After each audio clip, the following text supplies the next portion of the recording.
Hallo Leute, vor einiger Zeit habe ich euch in einem Video gezeigt, wie ihr euch easy peasy eine Hautpflegeroutine nur mit Drogerie-Hautpflege zusammenstellen könnt.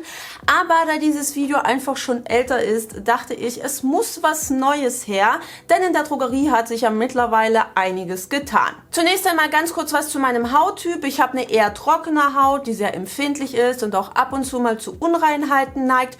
Und die Produkte, die ich euch heute zeigen werde, sind eher für eine Morgenroutine gedacht. Falls ihr euch auch so ein Video für eine Abendroutine wünscht, dann lasst mir doch gern ein Däumchen nach oben da. Dann tauchen wir doch ganz unverblümt in meine Hautpflegeroutine mit Drogerieprodukten ein. Und was Reinigung angeht, werde ich heute nicht reinigen, weil meine Haut einfach trockener ist als sonst. Aber im Sommer habe ich sehr, sehr gerne frühs immer diesen Reinigungsschaum von Balea verwendet.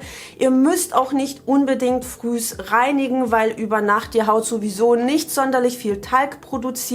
Klar, wenn ihr über Nacht super viele Produkte auf die Haut aufgetragen habt und euch frühs damit unwohl fühlt, dann könnt ihr natürlich jederzeit reinigen, aber das ist definitiv kein Muss. Ich mit meiner eher trockenen Haut reinige relativ selten frühs, aber wie gesagt, hierfür kann ich euch den Balea Reinigungsschaum empfehlen, aber auch die Baby Dream Med Plus Waschcreme, die ist auch super, super angenehm und für die Hartgesottenen, die wirklich eher was Pflegendes auf der Haut haben möchten, die können natürlich jederzeit ein Reinigungsöl verwenden, wie zum Beispiel das Isana Reinigungsöl oder das Balea Reinigungsöl. Und jetzt komme ich schon zum ersten Produkt, das ich mit euch gemeinsam auftragen werde. Das ist der Q&A Niacinamid Toner. Ich habe auch zur kompletten Hautpflegeserie von Q&A Skincare ein Video gemacht. Die gibt es ja jetzt mittlerweile bei Rossmann zu kaufen, was ich super, super cool finde.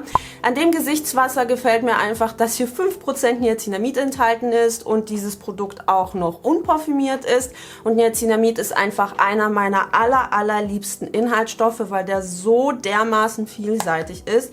Der ist hilfreich bei Rötungen, bei Hyperpigmentierung, hilfreich bei Unreinheiten und auch noch feuchtigkeitsbindend. Ich packe mir das Gesichtswasser auf so ein wiederverwendbares Pad. Das mache ich normalerweise nicht. Also ich trage tatsächlich meine Toner am allerliebsten mit den Händen auf oder sprühe mich damit voll. Aber dieses Gesichtswasser ist einfach so ein bisschen klebrig und dem kann ich Einhalt gebieten, wenn ich das vorher auf dieses Pad drauf mache und dann so ein bisschen einarbeite. Und wie ihr seht, tupfe ich auch ganz sanft und reibe nicht über meine Haut, weil sie, wie gesagt, sehr, sehr empfindlich ist. Und durch starkes Reiben wird sie dann super, super rot und ja, fühlt sich einfach nicht so schön an. Deswegen, wenn ihr auch eine eher empfindliche Haut habt, dann würde ich euch empfehlen, lieber zu tupfen. Direkt auf die angefeuchtete Haut werde ich jetzt das Niacinamid Serum von Balea auftragen, aber nicht pur, weil mir die 10% Niacinamid einfach too much sind.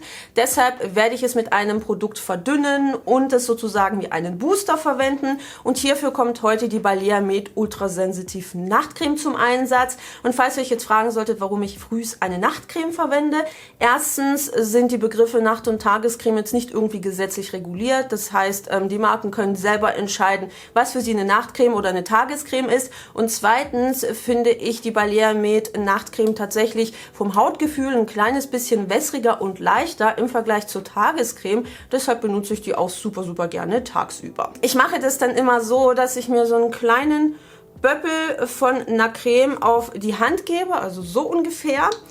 Und da drauf kommt jetzt irgendwie ein Tropfen oder 1,5 Tropfen von dem Niacinamid Serum drauf. Und dann fange ich eigentlich nur an, das so ein bisschen zu verrühren.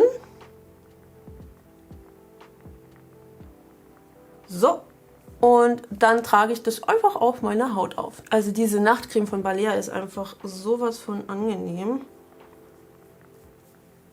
Kann ich definitiv empfehlen, wenn ihr eine super basic formulierte Pflege fürs Gesicht sucht. Ich habe noch einen kleinen Extra-Tipp für euch. Und zwar, wenn euch jetzt beispielsweise in dieser Nachtcreme der Ölanteil nicht ausreicht, also der Fettanteil, dann könnt ihr natürlich jederzeit noch ein paar Tropfen von einem Gesichtsöl mit hinzugeben. Und zwar ist das Bio Baobab Öl von Altera. Das ist komplett unparfümiert und super, super angenehm. Also das ist jetzt kein Öl, was ultra schwer auf der Haut aufliegt, sondern das ist wirklich wunderbar angenehm und sehr, sehr seidig. Also das kann ich euch euch definitiv als Gesichtsöl empfehlen. Und wenn euch jetzt zum Beispiel die Creme zu schwer sein sollte, also wenn eure Haut mehr in die ölige oder mehr in die Mischhaut-Richtung gehen sollte, dann kann ich euch auf jeden Fall die Catrice Sensitive Moisturizing Serum Milk weiterempfehlen.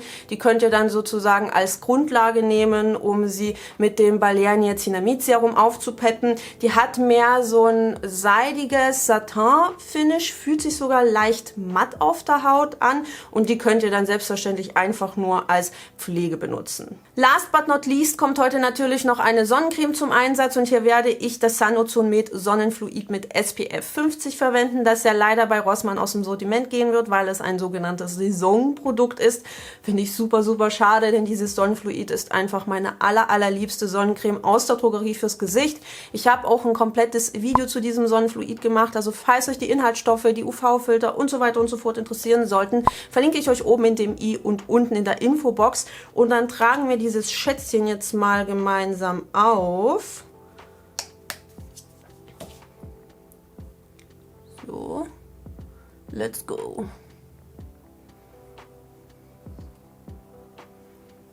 Die ist einfach so dermaßen angenehm, aber dennoch leicht pflegend, enthält tolle UV-Filter, ist unparfümiert, ist günstig, was will man mehr? Wer sich jetzt wundern sollte, warum ich eine Sonnencreme im Herbst auftrage, das liegt unter anderem daran, dass ich Säuren in meiner Routine verwende, zweitens ein erhöhtes Hautkrebsrisiko habe und drittens die UV-Strahlung natürlich trotzdem da ist, zwar in einem geringeren Maße und wir sind auch tendenziell weniger draußen unterwegs, aber dennoch möchte ich mich einfach schützen und deshalb kommt jetzt auch noch ein Lippenpflegestift mit SPF drauf und da benutze ich seit jeher den Sundance Lippenpflegestift mit SPF 50, der ist wirklich großartig.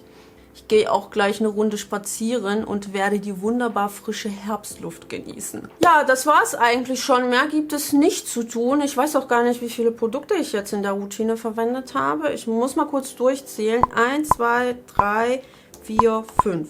5 Produkte, also wenn das keine minimalistische Skincare-Routine ist, dann weiß ich auch nicht. Und manchmal benutze ich deutlich weniger Produkte, zum Beispiel wenn es richtig schnell gehen soll, dann verwende ich meistens nur ein Gesichtswasser und darüber kommt dann noch eine Sonnencreme. Und es gibt selbstverständlich auch Tage, an denen ich nicht mal einen Gedanken an Skincare verschwende, vor allem wenn es mir psychisch oder physisch nicht sonderlich gut geht, weil dann einfach meine Gesundheit oberste Priorität hat und ich habe einfach aufgehört, mich dahingehend unter Druck zu setzen oder unter Druck setzen zu lassen. Und das ist auch ein Tipp, den ich gerne an euch weitergeben möchte. Tut das, womit ihr euch wohlfühlt, lasst euch nicht unter Druck setzen und setzt euch selbst nicht so unter Druck. Das war's schon mit dem heutigen Video. Ich hoffe sehr, dass es ein kleines bisschen hilfreich war und ich würde mich wie immer darüber freuen, wenn ihr dieses Video teilt und vielleicht sogar einen Kommentar mit eurer Drogerie-Hautpflegeroutine schreibt, aber gebt auch noch euren Hauttypen dazu an, damit alle anderen wissen, ob diese Routine zu ihrer eigenen Haut passt und ansonsten sehen wir uns dann im nächsten Video.